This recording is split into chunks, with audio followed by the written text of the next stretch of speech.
Shri Gurubhyo Namaha. Welcome to the next session of your social science children.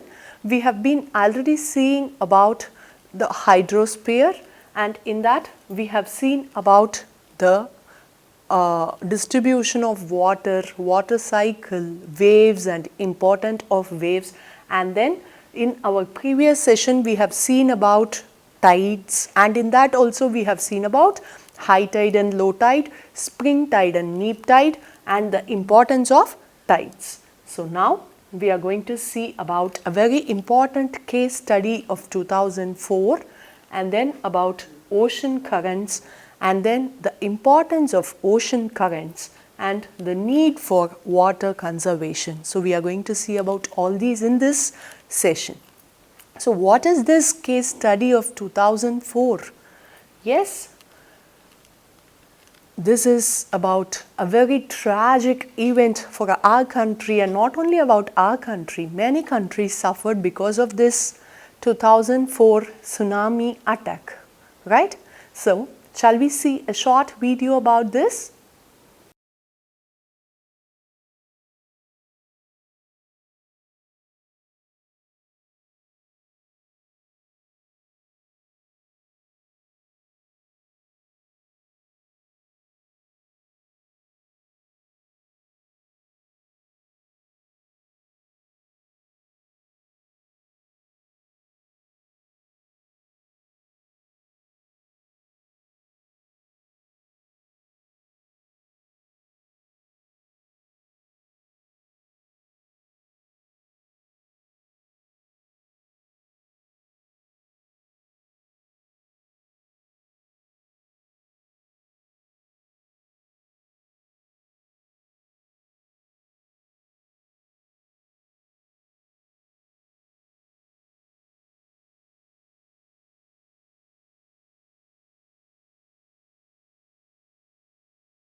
Yes, did you see that video?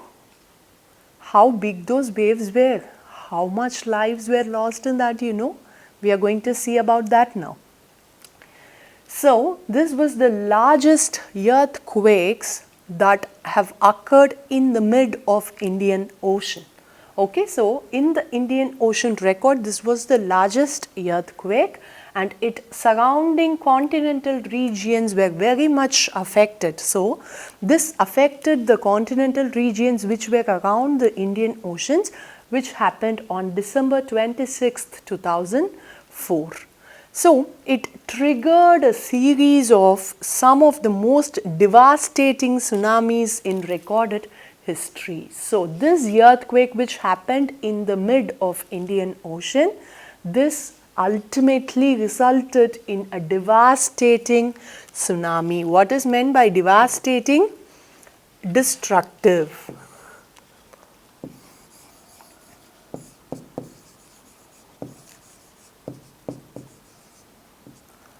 So many laws occurred, loss of lives, loss of money, loss of wealth. Many people lost their family, many children were lost, many children lost their parents.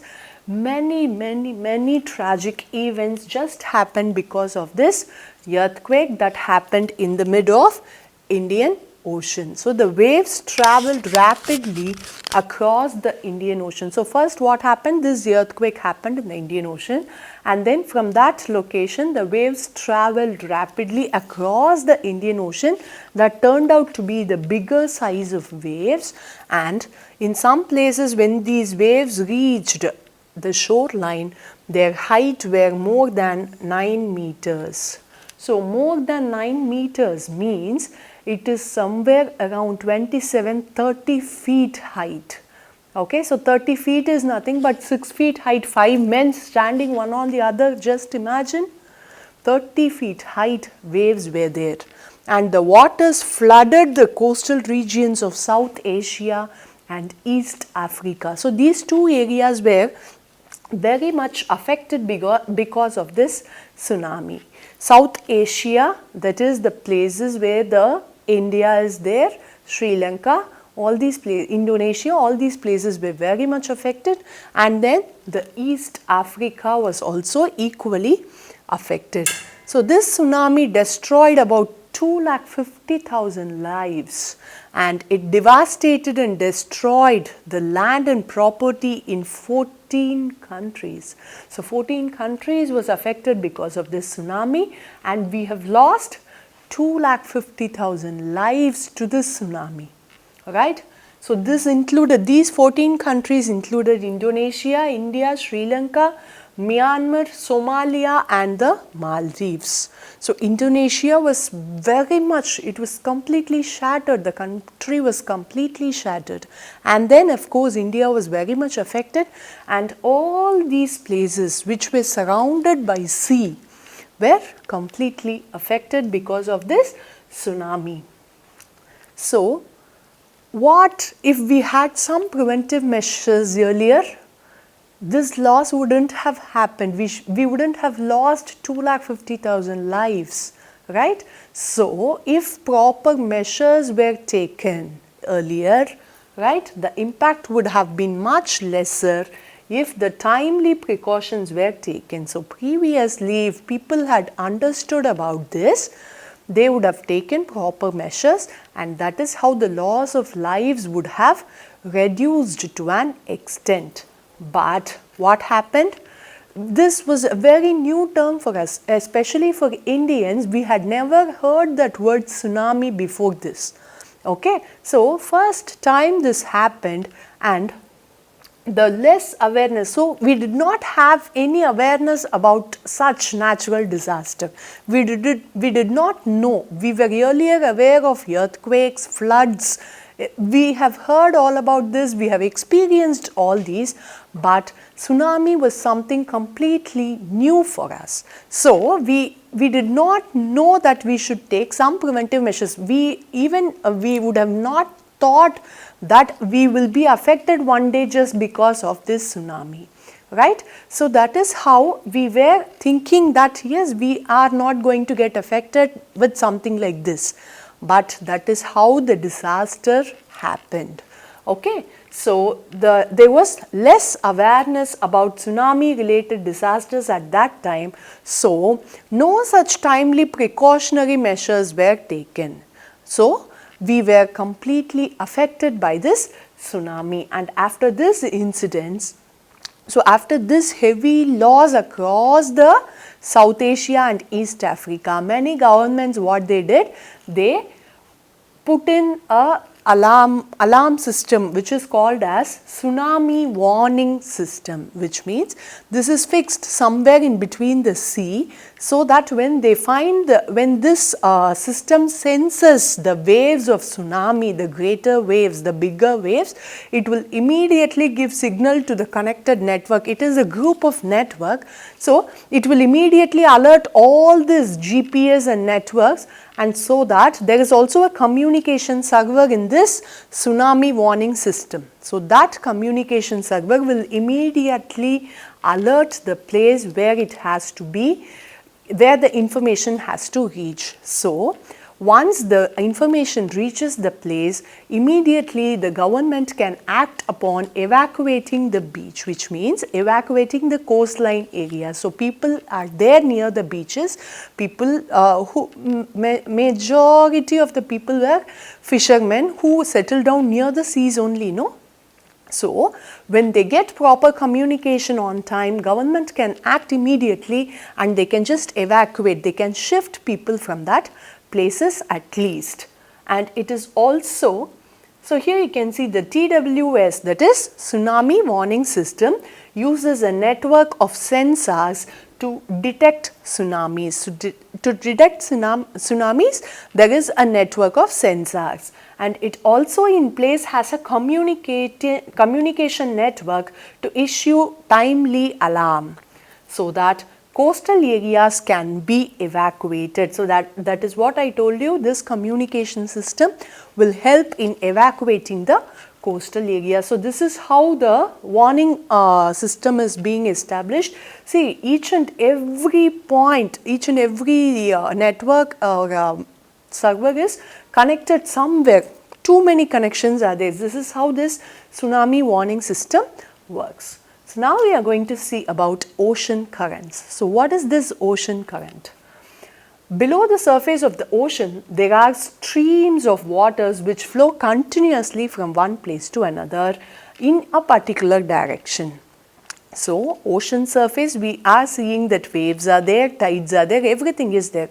So, just deep in the ocean, there is a layer of water which just moves calmly in a particular direction, in a particular way it moves, it flows. Okay, so that is what we call it as ocean currents. So these ocean currents are caused by various factors. So there are various factors that causes this ocean currents. They are varying temperature in different parts of the ocean, the rotation of the earth, prevailing winds. We have seen about the winds in our previous atmosphere lesson. So the temperature varies in different parts of the ocean. So one place can be hot, one place would be cold, one place a moderate temperature would also be there. So all these put together forms these ocean currents, and then the rotation of the earth, and then the density and salinity of ocean water. Salinity is nothing but the salt content in the water, and then the shape of the adjacent coastlines. So all these put together makes the factors that influence the ocean currents, right? Now we are going to see what are the various types of currents, okay? So first comes the currents that originate near the equator. So the currents that originate near the equator, what they do? They will move towards the poles, okay? So they are called as warm currents. So equator, we have already seen, even in the heat zones we have seen that the equator is the hottest place around the earth. So the warmer place will definitely generate warm current, okay.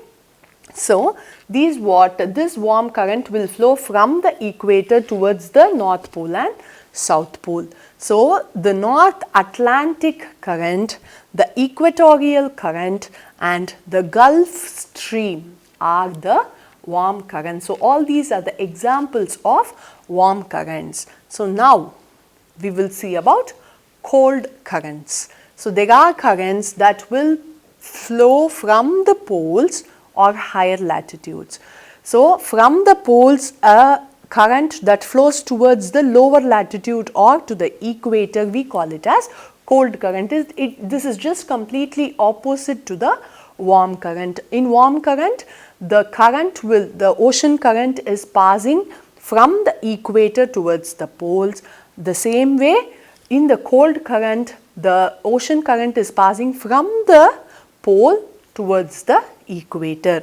So the examples for this cold current are Labrador ocean current, the Benguela current, and the Peru current.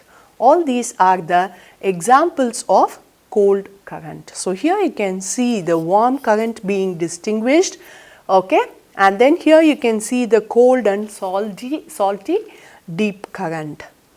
Now we will see why are these ocean currents important, okay. So ocean currents play an important role in regulating the temperature in different parts of the world. So as we have seen, warm current moves from the hotter place towards the cold place. The same way, cold current moves from the poles towards the warmer places. So it is balancing the temperature in the different parts of the world. The example is the warming influence of North Atlantic current makes sure that the climate of Northern Europe is much milder than the other places of the same latitude. So North Atlantic current, we have seen that as an warm current. So this warm current balances the temperature across the places. Then many marine animals are able to migrate thousands of kilometers riding on the ocean current. So many animals can just travel over the places just by traveling on this ocean currents, and then they also facilitate sea travel. places where warm and cold currents meet are ideal for fishing. So, warm currents and cold currents meet at some places, at some points of places, and those places are very much suitable for fishing. And then, so these two, okay, these two currents, that is warm current and cold current, meet, no? So, what will happen? The turbulence generated when the two currents meet leads to the upsurge of nutrients from deep within the ocean. So, upsurge means,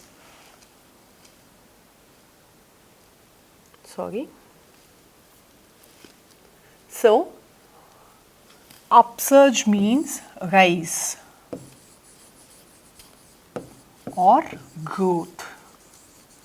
So, when warm current and cold current meet, okay, what will happen? That will raise the nutrients from the deep within the ocean. So, from the depth of the ocean, this generates more nutrients just because warm and cold current meet each other, and these fuels are rich growth of phytoplankton.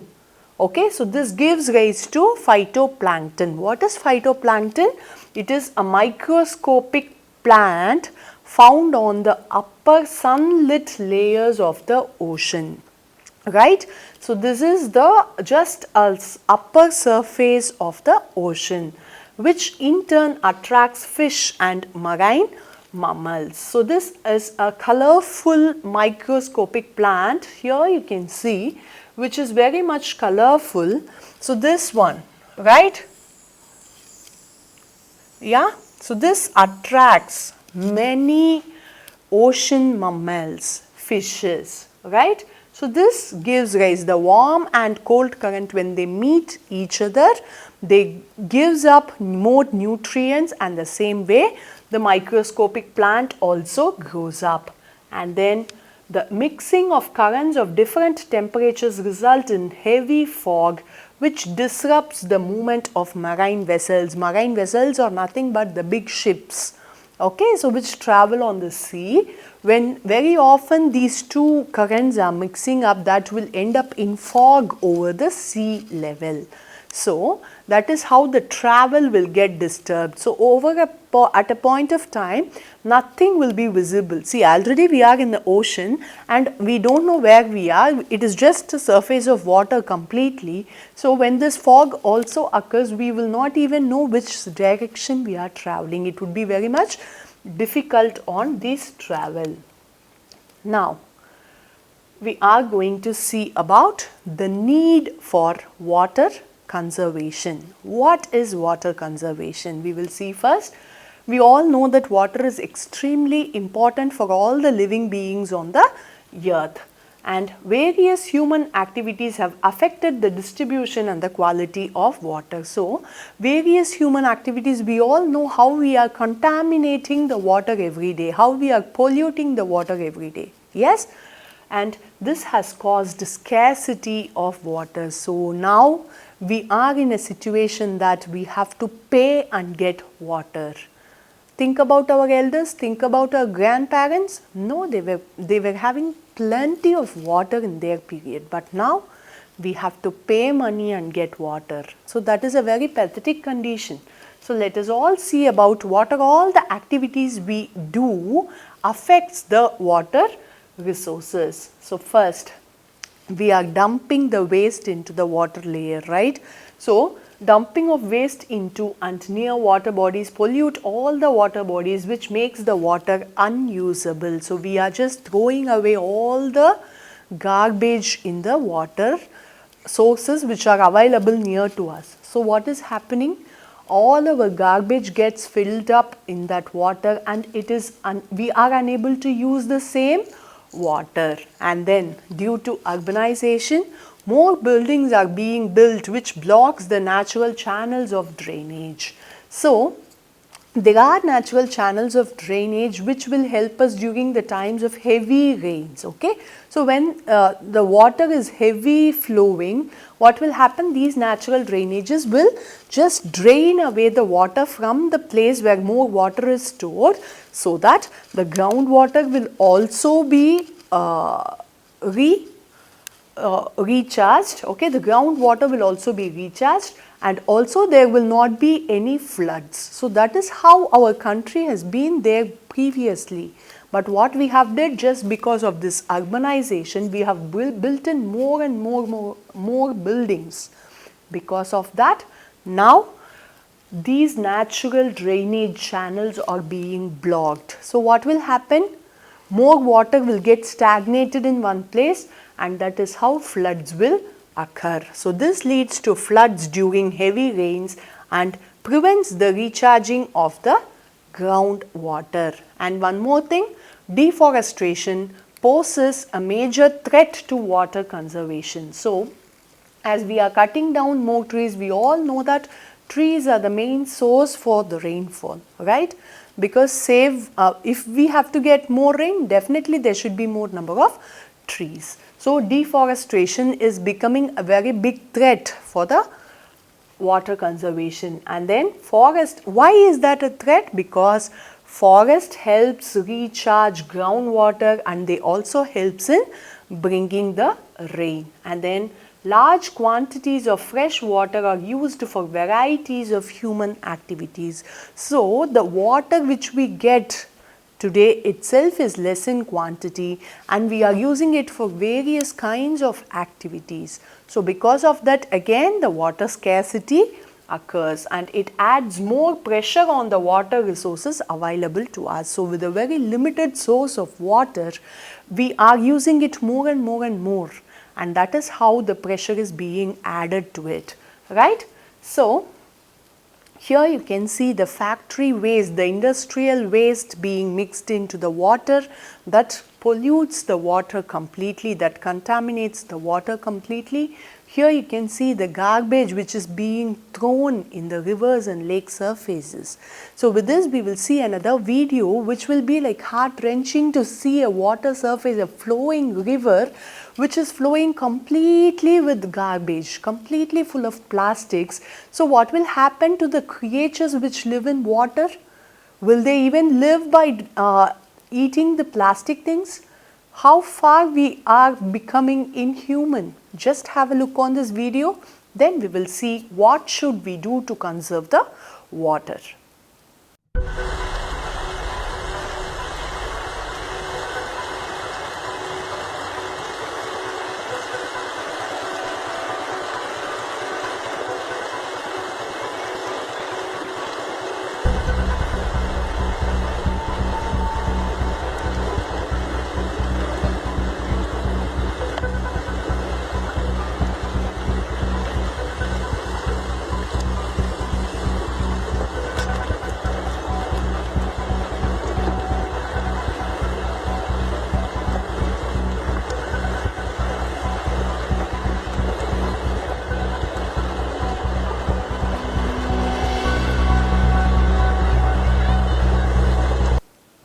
So what are we going to do? We should take urgent steps to conserve water. Some of them are rainwater harvesting, preventing water pollution, reusing water wherever possible. So first, the change will start from ourselves. We should first not throw our garbage on the road, on any water surface, right? So when we stop, we can automatically say the other people, yes, don't do, right? Yes. Then even repairing the taps and pipes which are leaking would help us to conserve the water.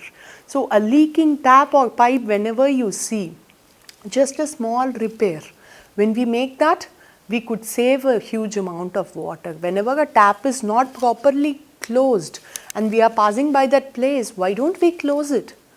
Yes, we should do that, and that is how we can conserve water, right? With this, we have come to the end of this lesson, Hydrosphere. See you soon in another lesson, children. Thank you. Shri Gurubhyo Namaha.